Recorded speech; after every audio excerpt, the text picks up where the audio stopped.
They policed us to a point that you couldn't think independently.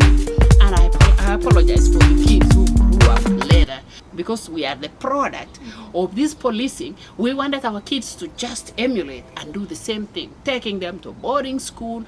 Everywhere we hear they have done the best, we want the best for these kids, and we are taking them. When we got kids ourselves, we were teaching them what we had learned, because we didn't have anything else to offer. So it was policing them, taking them to this place, they are being spanked, such that the kids are kind of afraid of authority. Instead of respect with love, it's respect with fear. When you see them, you start trembling.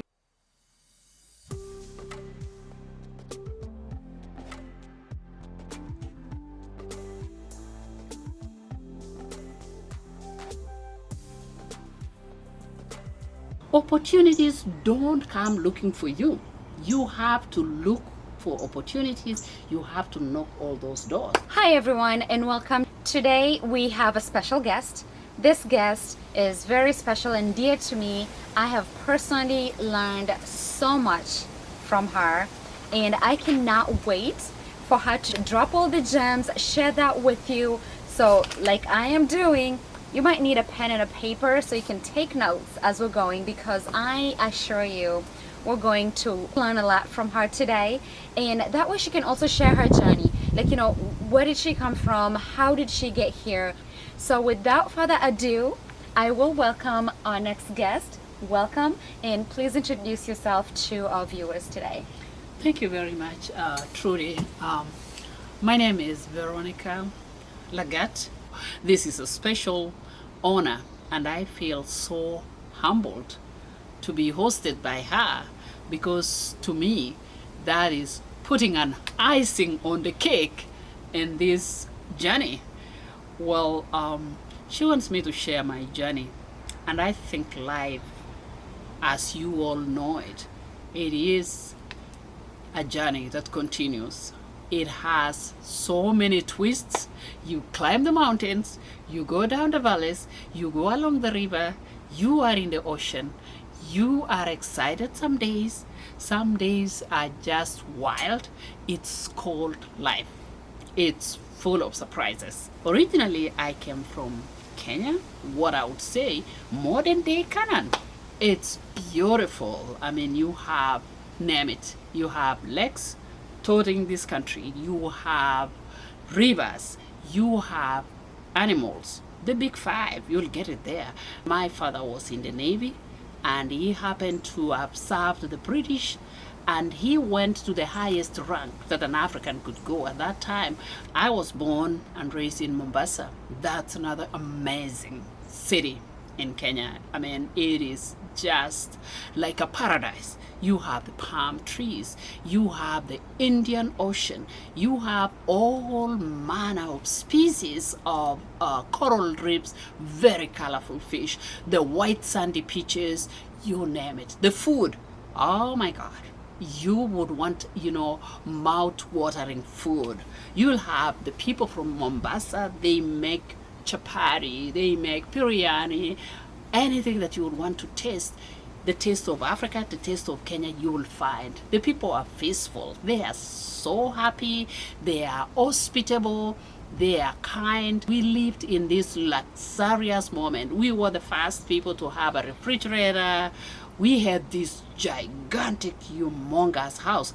Every Saturday was our best cleaning, deep cleaning. So we used to wear socks and dance on the wooden floor, polish it. It was just like fun, but it was a lot of work. Sometimes we used to get mad with my mom. You are my daughters, you have to clean. So we cleaned that house spotlessly. My dad used to go with a Land Rover, come with goat meat, come with what, because we had a farm back in the country. So it was nice. Until, guess what? Something happened, and we had to go to the country because the new government was being ushered in. Kenya was independent. We were dancing everywhere. The white people are going, they are leaving, and we are just, because we had been ranked, from number one, the white people, and then the Arabs, number two, and then the Indians, number three, and then the Africans. and the country was ours, so it wasn't all that interesting at that time. But we went to the country. We went from living in this luxury, having these cars, having drivers, even tutors coming to coach us at home, to going to look for firewood. And you have to put it on your head, and you have to balance the boat when you are bringing the water. You are just like, but we had to bring it, we had to cook. Everything was done from the scratch. That's the part I liked it, because I love gardening and I love vegetables. I want to see them grow. I want to see the carrots grow. One time mine were doing very well, and my brother came and pulled these because he wanted it to look taller. The next day we come, oh my goodness, all these vegetables were dead. Sometimes we get pricked by thorns in the bushes when we are looking for firewood. But it was amazing to be in the country, because sometimes you go to the bushes, there were mushrooms, there were these wild fruits, like raspberries were growing wild, and so many other type of fruits. So we could get a balanced diet just being in the bush. We could just dig sometimes and get some roots that were edible, and we knew which ones were not were poisonous. Sometimes we could go watch the sheep, the goats, and some of them were very stubborn. They just go and they're just trying to steal people's corn, and when we could spank them, and we were told not to spank them, just to call them by name, but we could get so pissed. Sometimes you bring the cows and they get home and they're thirsty. They want water and you are already exhausted. You want to rest. So there was this notorious cow we called a lel goat. It had a white face. It was from Britain. Pedigree cow. It needed a lot of water. So it gets to the compound, and we are hoping it will go to the shade and crash it. But she will go straight to where we are watering. And to me, it was so far, because I was a short little thing. I could look at it and I'm like, oh my goodness. When I could go, let it stop. Come on, get it. And they are telling me, let it go. And all the cows could follow. It was kind of like the leader. So they just go bring the water, come. And in the village, you've had it said that the village raises kids. In Kenya, that part of the world, the village actually raises kids. If you are messing and playing around, they don't ask your parents for permission. They'll just spank you. If you go to school, in the morning you are late, you get it. And you can't even come and stay at home, because you get another one. So we were trained to be, if a teacher is passing there, or an adult, you stand up straight and say, good morning, sir. How are you? And they have to salute you. They have to notice that the kids are really super respectful. We did the cleaning. We just polished the floor. It was not wooden in the village. It was mud. You have to mix mud, the red soil with water, mingle it with cow dung, and then we just had to smear the classroom, and it was turns, and pick the rubbish, and then we go to the assembly, we sing. Religion was just second nature. You have to just go to church.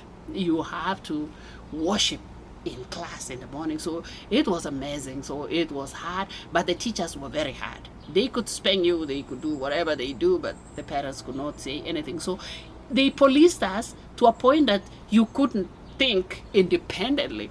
And I apologize for the kids who grew up later, because we were just now, because we are the product of this policing, we wanted our kids to just emulate and do the same thing, taking them to boarding school. Everywhere we hear they have done the best, we want the best for these kids, and we are taking them. When we got kids ourselves, we were teaching them what we had learned, because we didn't have anything else to offer. So it was policing them, taking them to this place, they are being spanked, such that the kids are kind of afraid of authority. Instead of respect with love, it's respect with fear. When you see them, you start trembling, you start looking, you wonder what you've done. My firstborn first had it rough, because she was only 1 year difference with the other one, but I'm saying, you are the older one, you are supposed to teach the others. So that's how life was. And then, we heard about the greener pastures.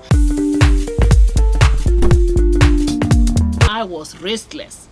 If they say there was a promotion coming, I could go take classes and just go after it. I wanted to make my life something closer to what I had enjoyed in Mombasa. I tried so many businesses. I even sold clothes. I used to trace to kill, trace for success. That's right. I've Hmm. heard of the chasing the American dream, but so there's chasing the Kenyan dream too. Yes, there's chasing the Kenyan dream. The dreams are everywhere. Uh-huh. And you can begin your journey, but you have to set a goal. You have to look at yourself and say, where do I want to be in like 2 years' time? What do I want to do? What do I do to improve? So you don't sit and say you are contented. You have 3 acres of land. You say, how do I expand it? And how do I benefit from this land? Right in my office where I was working in the local office as a postal officer, I saw the women could come with tea with their flasks, and they didn't have something to eat the tea with, like mandazi or samosa or something like that. I said, I know something about that.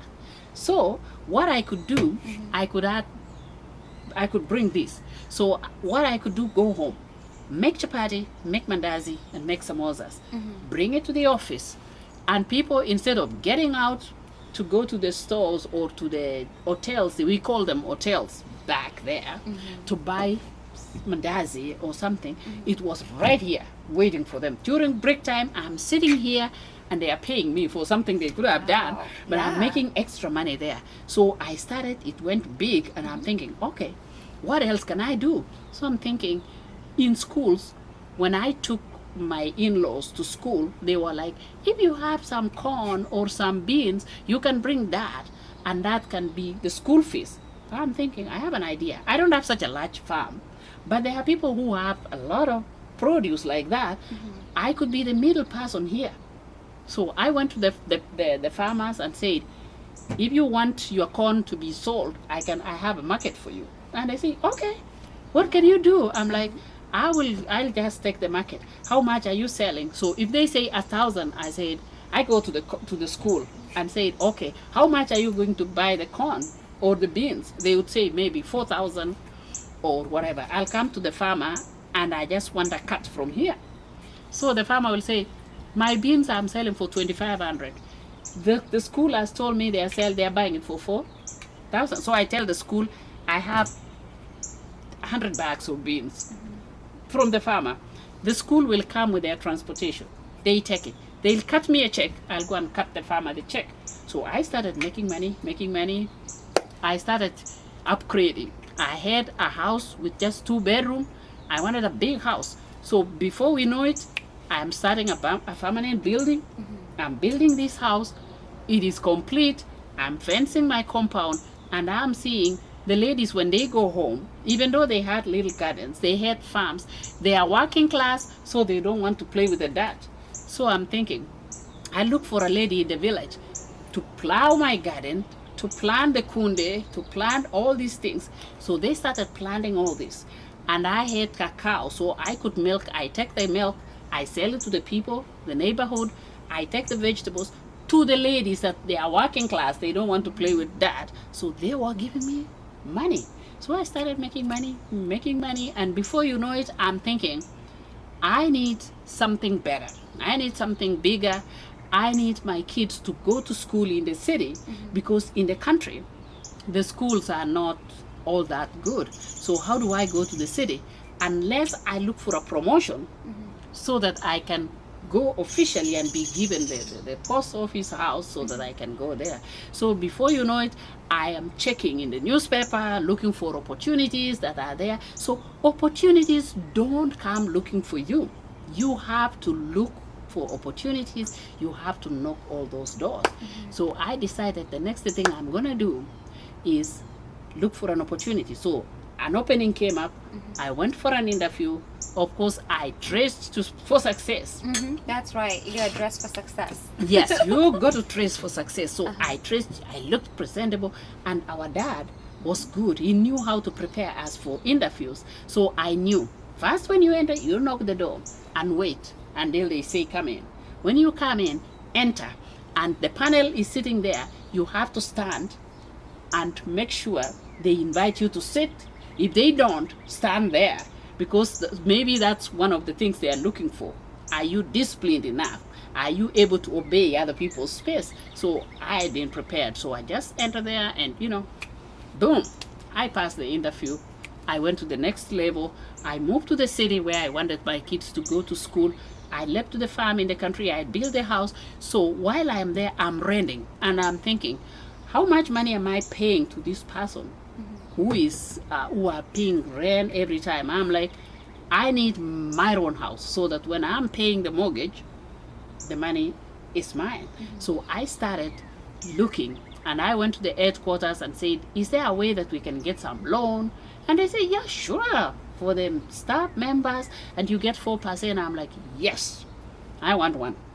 So I just worked, and before you know it, I was conned, because Kenyan people, you have to be careful who you approach, who you talk to when you are buying property. I got property from this guy. He had a very impressive office. He was very convincing. He told me he had land, he had this house. He went and showed me. I bought. I just, you had to find somebody who had it. So anyway, to make a long story short, he tried conning me, but I pursued until I got the house. But I had to do a lot of work with it, because he left it without, he had been given the check from the post office, but he had not finished. And once he got the check, Wow. he just took off. But I worked hard and made sure it was comfortable enough for people to live.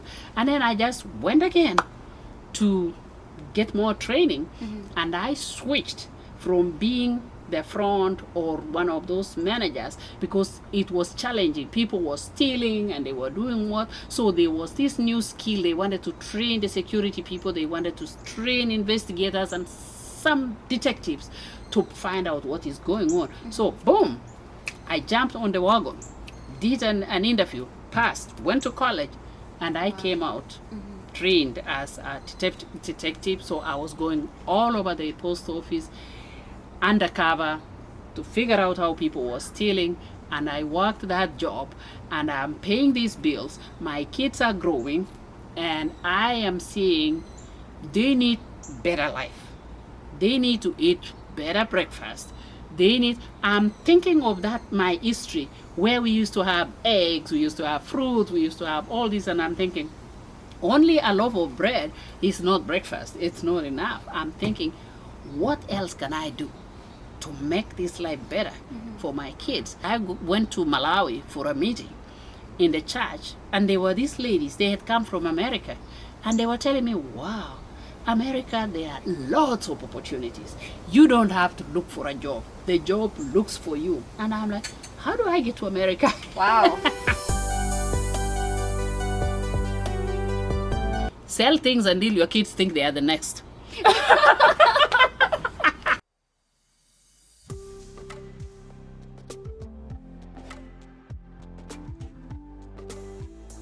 And they told me, well, there is going to be a meeting in America going on. But if you can identify a school where you can go when you go to America, you can come there as a medical missionary.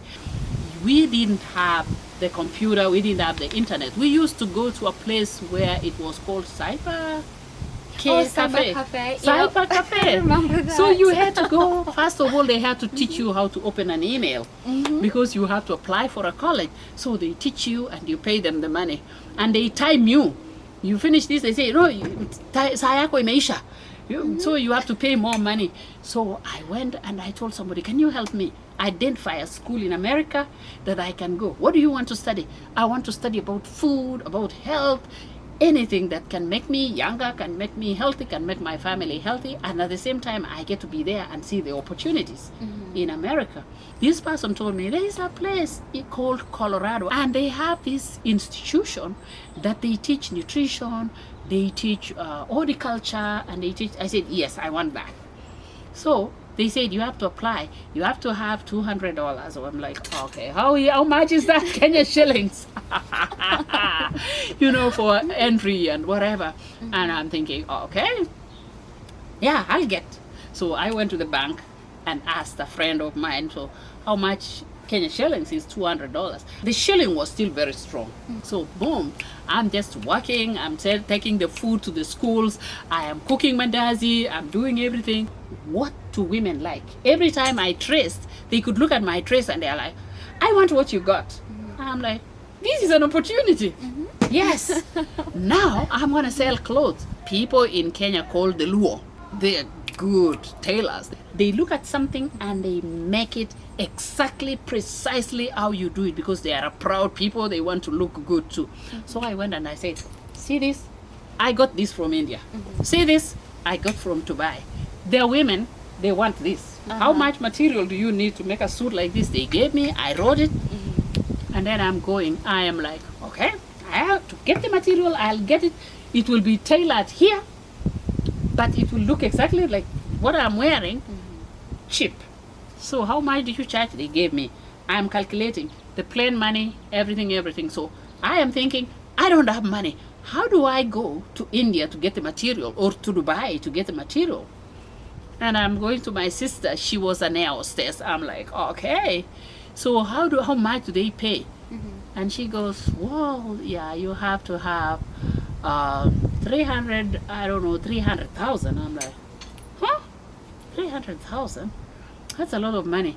What are the other flights? What is the cheapest? She said, well, unless you want to go to Dubai, it will be 50 round trip. I said, yeah, I think I can do something with that.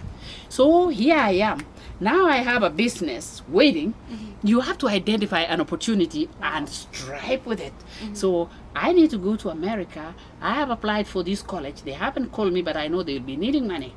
And, I have to sell something, Sometimes you have to sell things. Sell everything, sell whatever you have to make things happen. Sell even the prop. I even had to sell some property that I had bought somewhere to get started. Sell things until your kids think they are the next.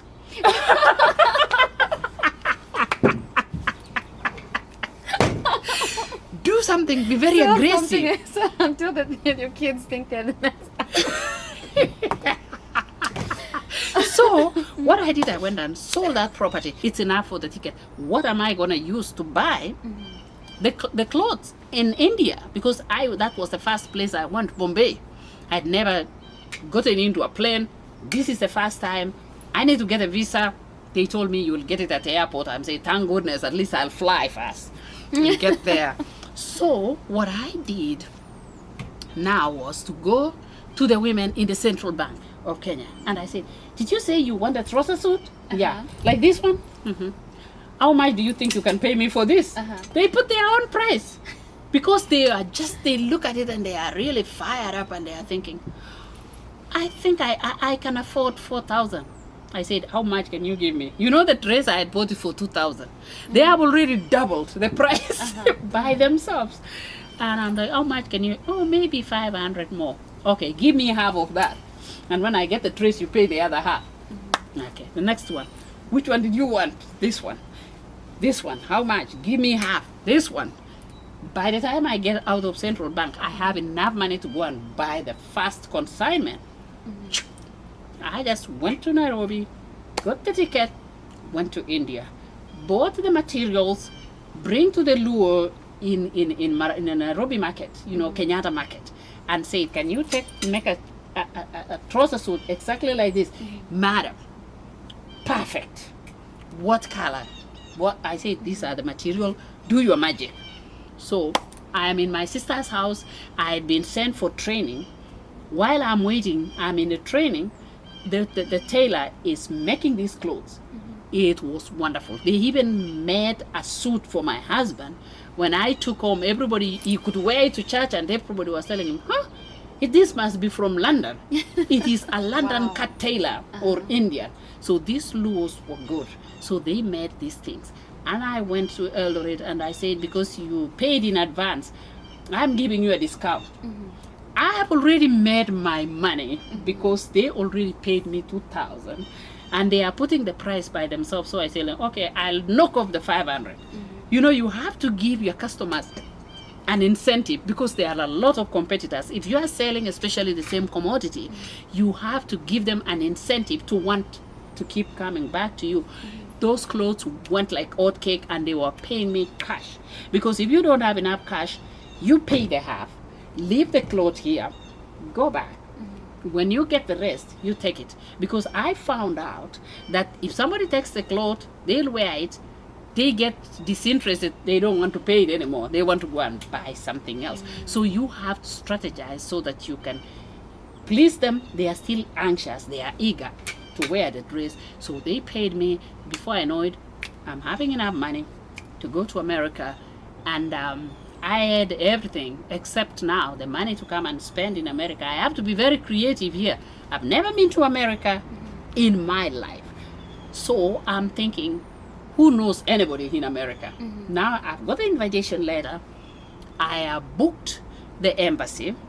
But after I do all these things, book the embassy, pay the down payment, I didn't have money for the ticket. And I'm thinking, okay, how am I going to go to America? I have to be innovative here. I have friends from church, so I went to this lady and I'm like, can you preside over my Arambe? I'm going to America. Have you gotten the visa? I said, no, but I'll get it. They're like, Bold. they're like, America, are you kidding? Are you dreaming? I said, yes, I'm dreaming and dreaming big. I want to go there.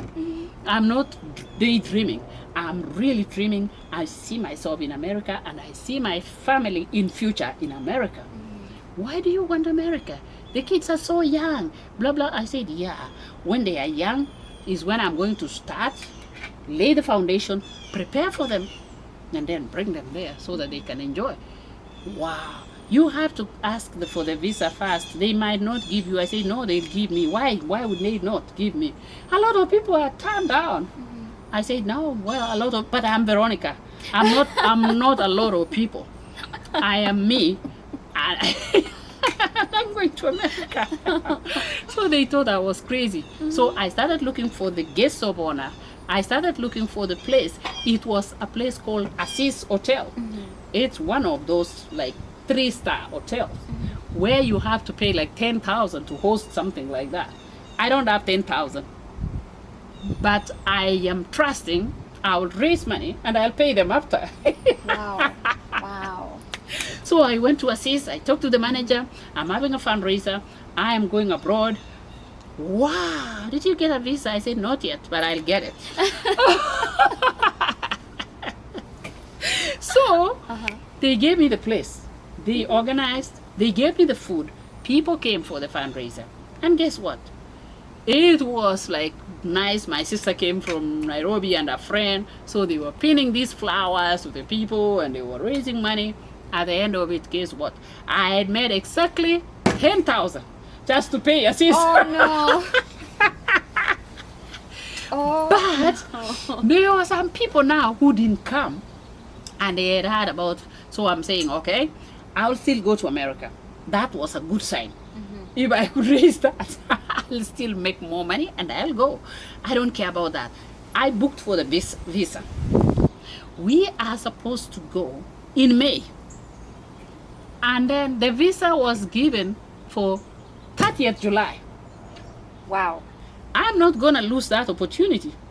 I will go 30th July to the embassy. I'm lining up. I just put there my application. I just put there my passport. And then there was this old man. We talked and he just said, okay, so why are you going to America? I am going like a medical missionary, a student. I've been invited to go to a school there first as a visitor to go and explore. And then if I like what I see, then I can be a student there. Who is going to pay for your school fee? I say there's somebody we've been communicating in Canada. And he said if I get accepted and I go to school, I can talk to him and he can just get me the opportunity. I'm like, boom, here. And this guy was asking me, so what are you going to do about the kids? I say the grandma is here, the father is here, everybody is here. I am going to explore. First of all, it is exploration. How long are you going to go? I understand it gets cold sometimes. I'm going to explore and see where it is warm. He was laughing. Everybody else stopped doing whatever they were doing. They started looking at me. I have my daughter. She's just 2 years. And I'm thinking, okay, what am I doing? And the lady from church is telling me, Veronica, are you going to leave this angel? Just leave. I say, this angel needs a future. And she needs a life better than it is right now. All they are eating is a toast, mkate kafu, and some tea.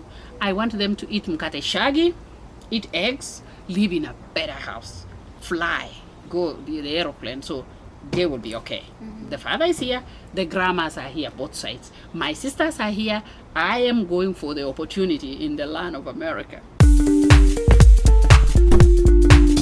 When you come, they are telling you, when you land in America, you can flower the flowers, you can do anything, you can babysit, you can do what to make money. No, they are not telling you the whole story.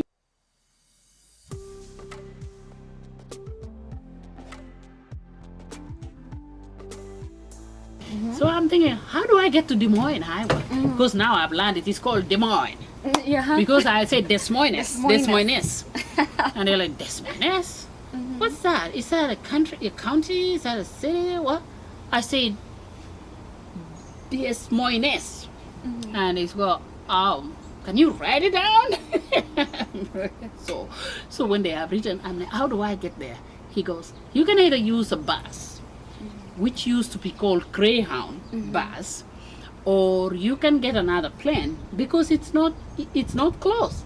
It's 500 miles from here. That means it will be a long drive. I'm thinking, okay, now what do I do from here? I'm thinking, okay, so how do you do to get to the bus? And he goes, you pay a taxi? And I'm saying, how much is the taxi? $40. And I'm like, what in the world? $40? I have $20 plus some change. I'm thinking, I'm getting hungry. I need to eat fast so that I can think clearly. So I see a place where they're selling food at the airport. I'm tracking my suitcase and I go to a place. I sit and I'm like, I want chips and soda. They're looking at me, the chips. They brought me the crepes. I'm like, no, I want chips. Man, this is chips. In America, you know the way they call chips, crepes. In Kenya, we call it crepes. These cranky things. I wanted. They said, I said, wow, I want that one. They said, oh, you mean the French fries? I said, okay, yes, that. So they gave me the French fries. Boom. And whatever, that was $4. So $10 is down. Now I have, you know, $10 and something, because $10 I bought the card to call. Now $10 I have to buy chips, you know, the French fries and the soda, and I have now $14 in change. And to go to Iowa, you have to get a Greyhound, and that is $150 because you didn't book in advance.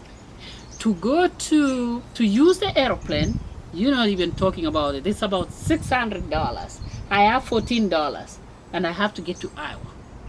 I'm thinking, okay, oh, my host, let me call her. I call her. She had gone to school. But lucky enough, by God's providence, a friend of ours had stopped by our house and she had let herself in. The phone rang and she picked. Normally people don't pick phones in people's houses, but for some reason she picked it. I need help. I'm in O'Hare. Yeah, they called me. This is a state called Illinois. It's Chicago. I thought Chicago was the state, but Illinois. And I'm going to Iowa. And she goes, yeah, okay, so you have to get to the train and get to the bus. I said, no, you haven't heard the Harvard's story. They want me to go to the bus. It is $150 to get the bus to Iowa. And it is $600 to get the plane, because it's now. It's not something that you had booked in advance. And then she goes, okay, I'll see what we can do. Okay, give me the person who is there. I ask them how I can send the money to buy the ticket. I can afford the bus. And then I can ask your roommate to pay me later, because I'm a visitor here. Boom. So here we go. She just goes and she talks to the person, and they told them, they gave them the Greyhound number. She called the Greyhound and they bought the ticket and they gave me the number. When you get to the Greyhound, here it is. I forgot to say, now to get to the Greyhound, I needed a cab. And I'm thinking, okay, what am I gonna do? I say, they say in America there are trains or something like that. That would be cheaper than a cab. So I asked somebody, do we have a train that goes to the pass company, the Greyhound pass? Oh yeah. There are planes, there are trains. I mean, everywhere they are going every hour. And I'm like, good, I need to get there. So, and you need to show the ticket. You have to pay for the train too. So I don't have change. I think I had $5 and whatever, and they needed, I don't know, 50 cents. I don't even understand the American money this time. Oh, I'm my just thinking, goodness. this is another, okay, how do I pay for this? They say you have to put a coin in the gate so that the gate will open and then you get to the train. So I'm standing there, I'm blocking all this line, and another gentleman just came and said, what's wrong, ma'am? I said, I'm trying to pay for the, and I said, no, you know, okay, I'll take care of it. So he paid. I got to the train and landed at the bus station, and I got to the Greyhound, and then I had to come the whole night or something like that. Just got here, and lucky enough, my roommate, this lady, had been told by the friend that you have a visitor from Kenya, and she has come, so they came and received me, and I went home and I just slept.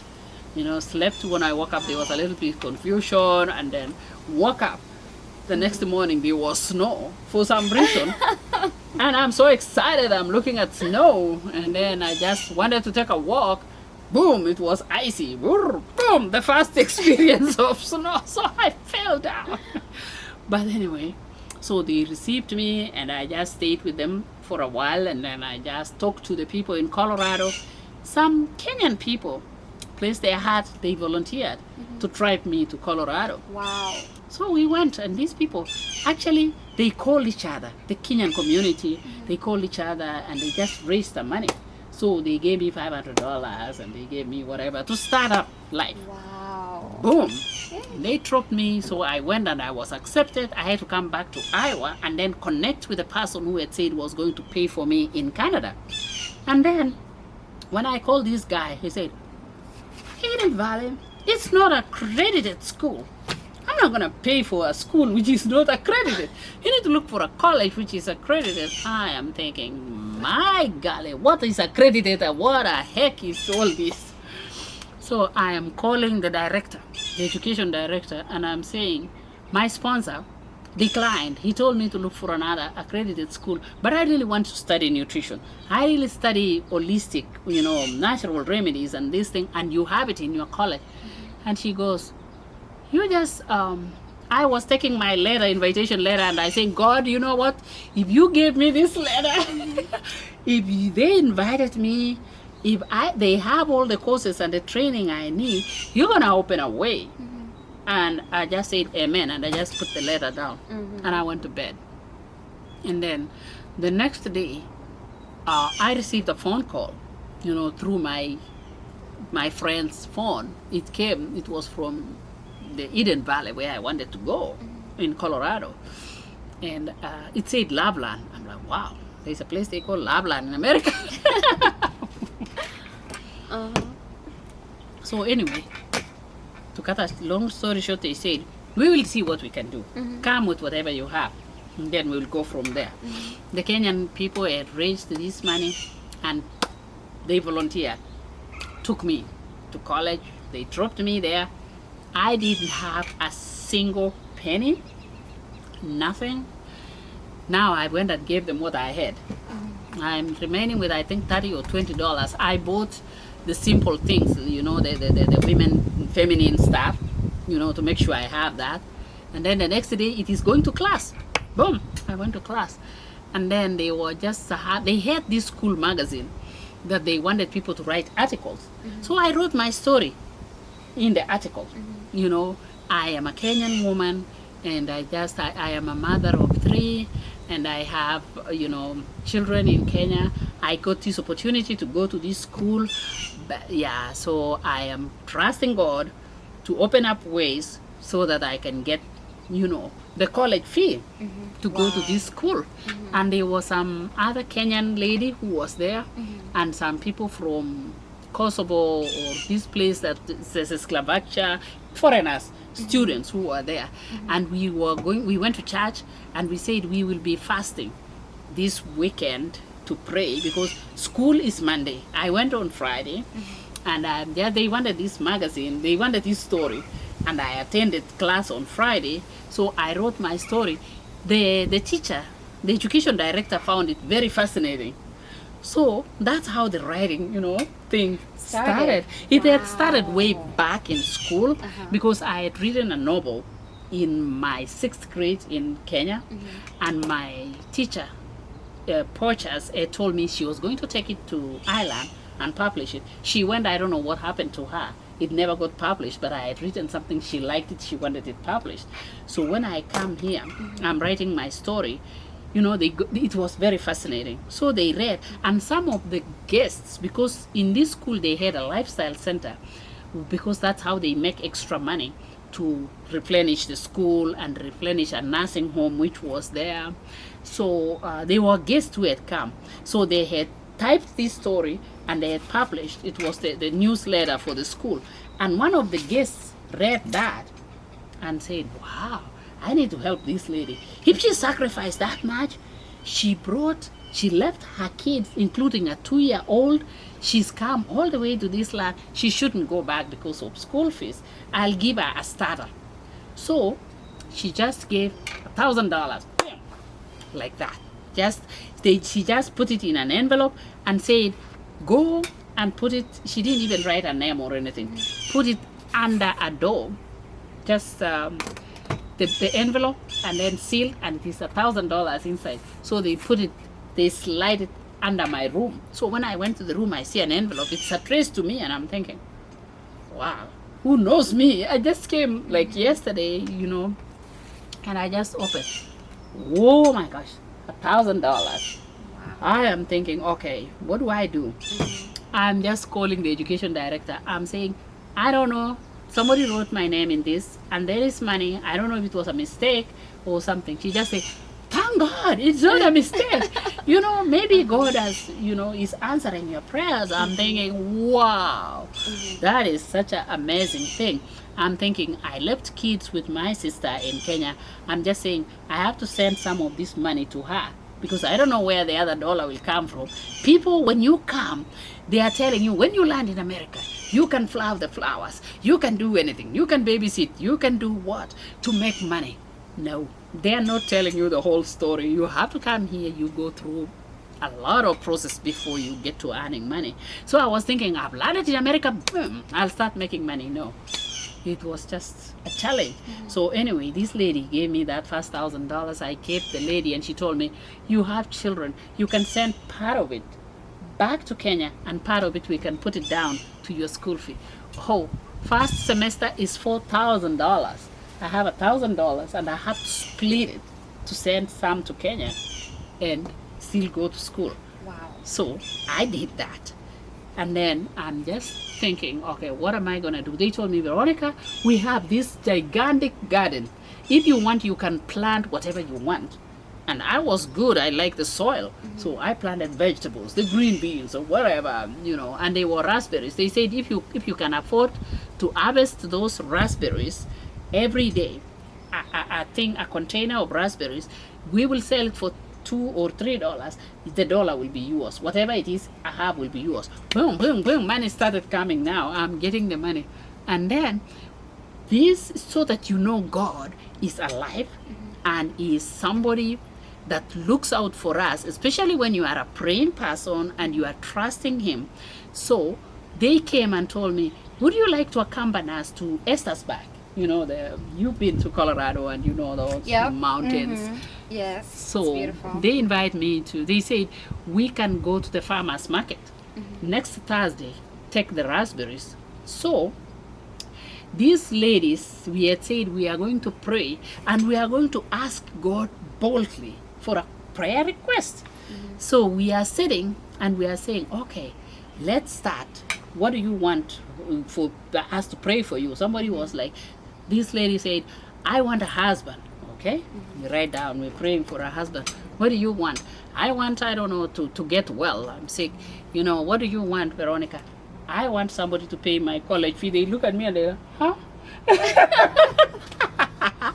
College fee? Are you kidding? You think somebody can really? I said, you said you want a prayer request, and I'm giving you a prayer request. We are going fast. We are going to pray. We will be fasting on Wednesday. We are not touching anything, no food, no drink.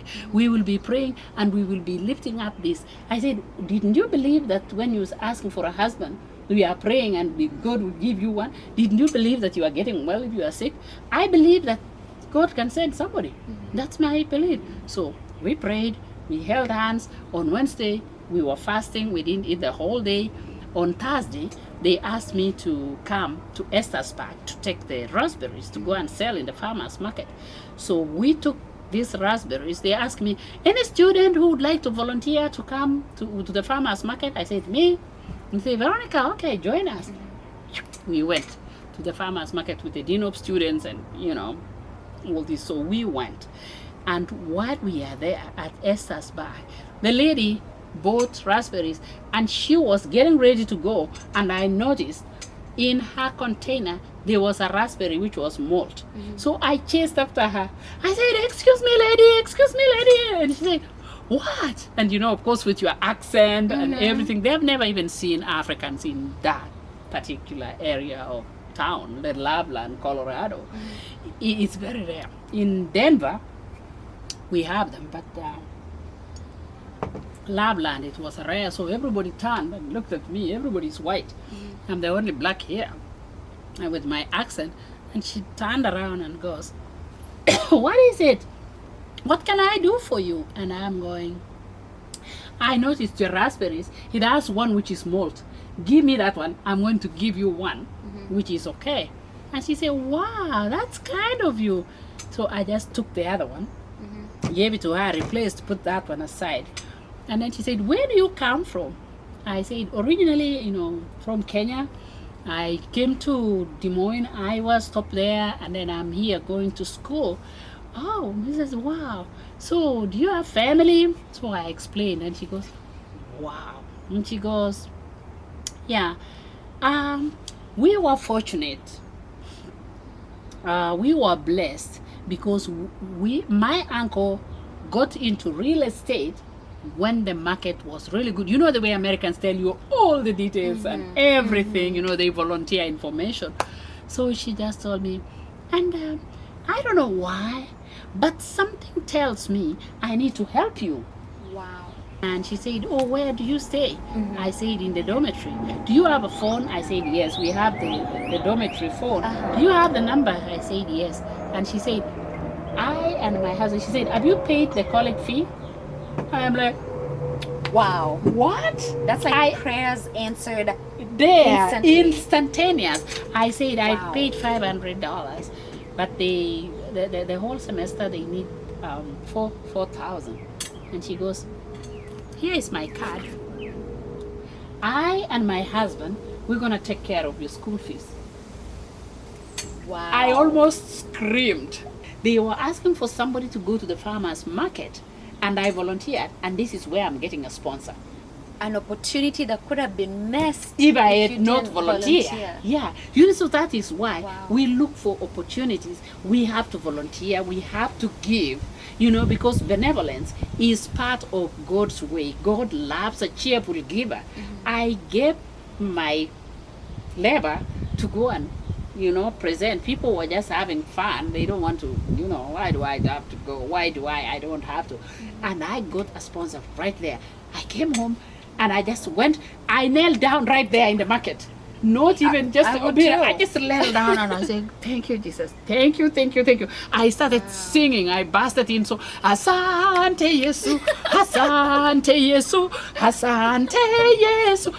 The whole market, people were looking at me and they're like, what is she nuts? Because especially now, the way they have people who are so, I found out later when I moved back to Iowa that, there are a lot of people who have mental challenges and, all these issues. But that time, everybody was looking at me and they're like, especially you are black, and then you are busting into a song, they don't understand what you are saying, but they see it's something happy. And then I went down and prayed. I didn't care. It was And then and then we went to the market. The lady who had taken me to the market was like, wow, she was Mrs. Rowley. She was her husband was the dorm, the dean for the boys' dorm, and another lady was a dean in the girls' dorm. So I mean, she was like, "What went wrong? What just happened?" What just happened? Is anything the matter, Veronica? I said, "No," and answered prayer. And he said, "Amen, amen. Okay, let's start collecting. Let's start collecting the stuff to go." I think in her mind, she was thinking maybe she's gone bananas. Something's happened. Yes. So we collected, we packed everything. And in the car, now I'm singing Asante Yesu, Asante Yesu, Asante Yesu. Wow, came back to the compound. And I am just so excited that they were really Christian loving people. So they took care of me just like that. Wow. And then something again happened, because one day I didn't have money to buy the necessities, but I didn't want to be calling them for everything. So this day I'm thinking, what am I gonna do? I am praying. I had $5 and it was Sabbath. We had gone to church. And I was thinking, they passed the plate to collect the offering. I took an envelope and I just put that $5 there. I'm like, even if I go with this to the store, it's not gonna buy anything. I mean, so I might as well give it to God. So then, just put it. And then we are sitting, nobody knows my story, nobody knows what is going on. But I'm thinking, there's nobody back in Kenya who can help me. I have found school fees, I am good, I will just survive. If I have to harvest more raspberries, I'll survive somehow. Another miracle happened, because I was expecting my periods that weekend anytime, because I have this cycle, which is, I knew something was gonna happen, but God stayed that. I didn't see that. And then, wow. And then this lady again, we are coming out of church, and she said, wow, you must have come from far. I said, yeah, a country called Kenya. Where is Kenya? I said, in East Africa. Are you familiar at all about East Africa? How about it? I haven't gone there or something like that. Well, but it sounds very interesting. And then she gave me an envelope, $50 in it. Wow. I just went and bought everything that I needed. You are a walking miracle. Yes. An inspiration. That happened. They gave me that, and everything was peaceful. And then 1 month later, the dean of students was resigning. And the school board sat, and they say, Veronica is going to be the dean of students. Wow. A student. And they had to pay me. So they came and approached me. I said, no, I don't know. They told me, you are responsible. You look like you are a good manager. You look like you are a person who can put everything in charge. We have decided, and we have voted unanimously that you are going to be the next dean of students. And I'm thinking, what? I became a dean of students, and the students obeyed me, and they did everything. I could plan things for them. I had to study, first of all, what as a dean of student is supposed to do. Responsible for What is responsible for? They gave me BIM, and that is how I survived until I completed the college. Yeah. And then I moved to where I was. So, God opens up opportunities, but you have to step on the water. You have to go through the storm, because there is no testimony without a test. You have to go through a test. That is why it is called a testimony, because you passed through the storm. So I survived. It was a challenge.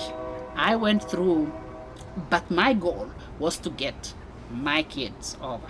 So it was a battle, but I went through hook and crook until it was possible my kids to be here and to have the paperwork, because I didn't want them to be here. And then people telling them, when you land in America, you will just pick the trees, you will just flower, you'll do what? No, you have to have some documents, and you have to get it. So God gave me a way and they got here and they got the documents. So America is a land of opportunity, a land of dreams, but you have to have your own story. Everybody has a story. You have to build your dream, and you have to set goals that are higher than your expectation, and you strive. So if you don't get all the way to the top, be somewhere there and get it. So that is the short story. If you want to know more about the story, I've just written a book about all these adventures. I have written a book, and the title is interesting because I call it Proud of My Identity, a Woman of Two Worlds. You know, I am a woman of two worlds. First, I am a Christian. 2, I am a Nandi. 3, I am a Kenyan. 4, an African. And now, an American. And I will tell you, Africa, we are something that the world should know. Our music, when it comes to music, the instruments in Africa, it's second to none. The voices, those people can sing, they can run, especially my Nandi people. They are resilient, they run, and they have put the global map in that little East African country, Kenya. We are something else. We are very, very resilient, low maintenance, high performance, very strong. Wow. Yeah, we as a people, we need to know the land. When you look at the land, the surface of land in Africa, it is depicted in geography. This you won't learn in school. When you go to Africa, the terrain, the land itself, it is 330 pointy, you can call it even 0.5 area that land covers. Look at the whole of China, it is 9.6. Look at the whole of America, it is 9.8. Look at the whole of Europe, it is 10.8. So when you look at all these lands, America can go into Africa 3 times. China can go into Africa 3 times. Europe can go same times. So we have the richest continent. They have called it a dark continent. That's a bad deception. Dark? We are in the equator. It transverses. We have the sun. It is the brightest continent. So that is a no-no. We are the brightest continent in the whole world. If you don't believe me, study the geography. They try to minimize, to kind of brainwash. I don't know whose interest is it. Read my book and you will learn more about Africa. The Republic of Congo alone, they have this thing, I don't know, it's called Capol or something that makes their cell phones. Without that mind in Africa, there would be no cell phones. Let nobody deceive you.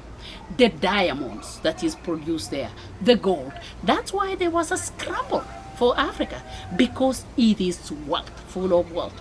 It is, and if you can remember the geography, if you can recall what we learned, there was such a thing like drifting, or the land was like a solid, and then the other continents stripped it, and as they stripped it away, the skin became paler because people were not getting much sunshine.